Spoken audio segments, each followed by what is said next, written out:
Hi, hello, and welcome again to Chris's Caribbean Delights. And today we're going to make some ginger beer. You know, ginger has become so popular over the past few years with the pandemic and everything else. And it clears your lungs, clears your throat, does a lot of property, it has a lot of good health properties. Anyway, I'm going to make some ginger beer. I'm going to impart a recipe which I found in my mother's old stuff, and I think it's my grandmother's recipe. That she had because it's really old. So, and we're going to share this. I'm going to share this recipe with you, and we're going to make some ginger beer. And if it's my grandmother's ginger beer, it would be Dorcas's ginger beer. My grandmother's name was Dorcas. So let's go through those ingredients and make some ginger beer. So here are the ingredients for Dorcas's ginger beer, which is my grandmother's ginger beer. Ginger, of course, right? Barley. She had put barley in there, and there was a slash that said rice also. So you could use barley or rice.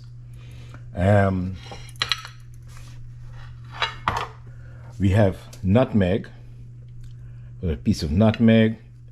Mace. If you can't get mace where you are, just make it optional. You don't have to put it in. But I had some mace, and it called for mace. So since I had that, I used it. Brown sugar or white sugar. Cloves. I did like maybe 20 pieces of cloves, and some cinnamon. I did 4 pieces of cinnamon. So what I'm going to do now, I'm going to grate my ginger. I'm going to grate the ginger, obviously.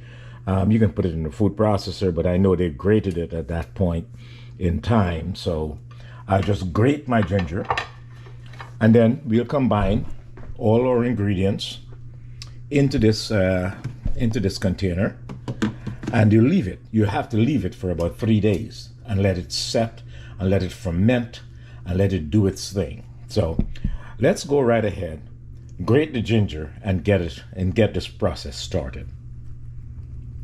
What I did here was I combined all the ingredients. And now I'm grating the nutmeg in there.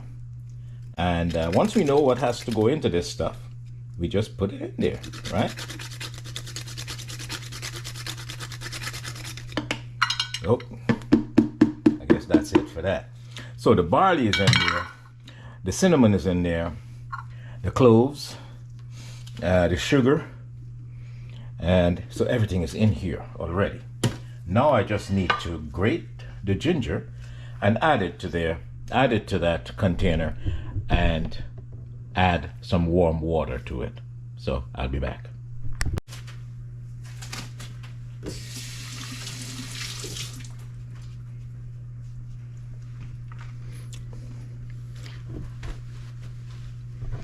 And here is the one I did in the blender, because I'm not going to go gung-ho with the ancient stuff. I added some water to this, and I put the ginger in there, and it blended very nicely, even better than the grated one. So I'm going to just pour this over into the container, the blended ginger. Pour it all in there. Okay, so we put some water in here. You got to put some more water in here, and all the spices are in there: sugar, cinnamon, clove, mace, all that stuff is in there. So we're gonna let this ferment for at least 2 days or so. With all the spices, we're gonna let it ferment for 2 days.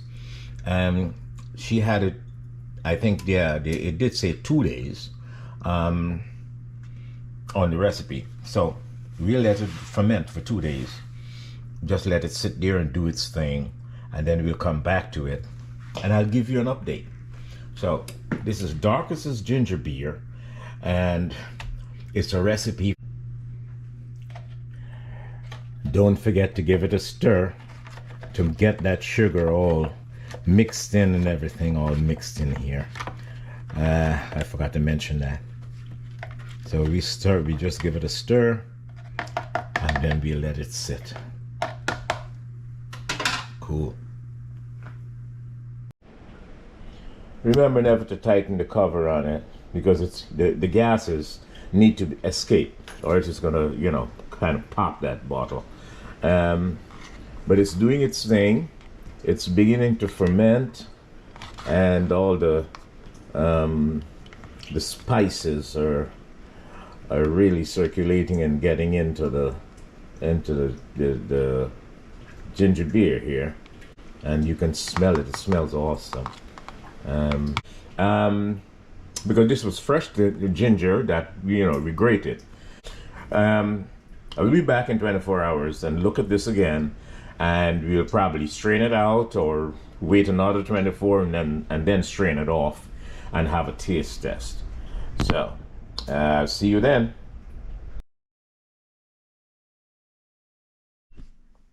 And here we are, guys, 3 days later, and Grandma's ginger beer is ready. It has done its thing with the fermentation and everything, and it's ready to be strained off. So I'm going to be straining this off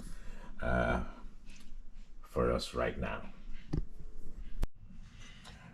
Well, what I would usually do in this situation, I just use this muslin bag and set it inside a large bowl or a mug, but I'm going to use the large bowl right now, so it's easy for pouring into the bag. It's easier to pour into the bag. So let's get this all situated.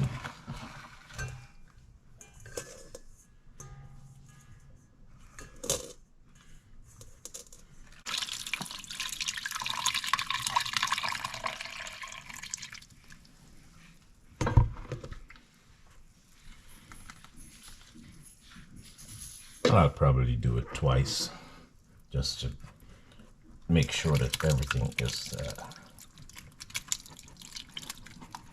out. And once I get all the ginger in there,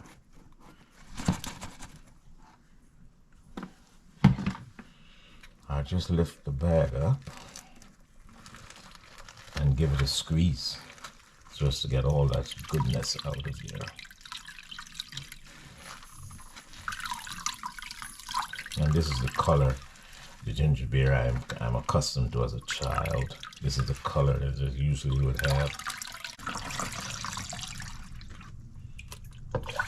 And it will catch everything, and you have a nice clear drink. Not clear, but a nice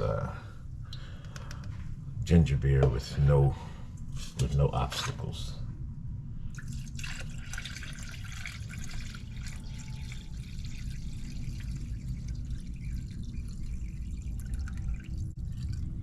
There we go.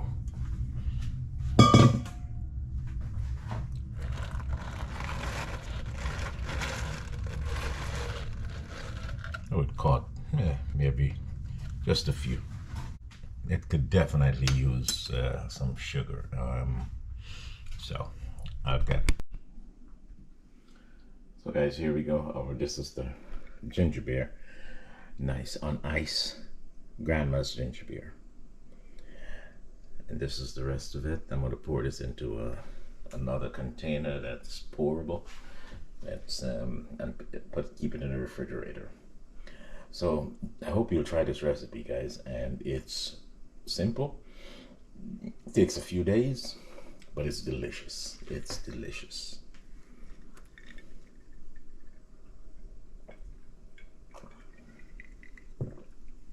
Oh yeah, so refreshing. And you get that hint of ginger in your throat. Clears everything up. Once again, thanks for watching, and bon appetit.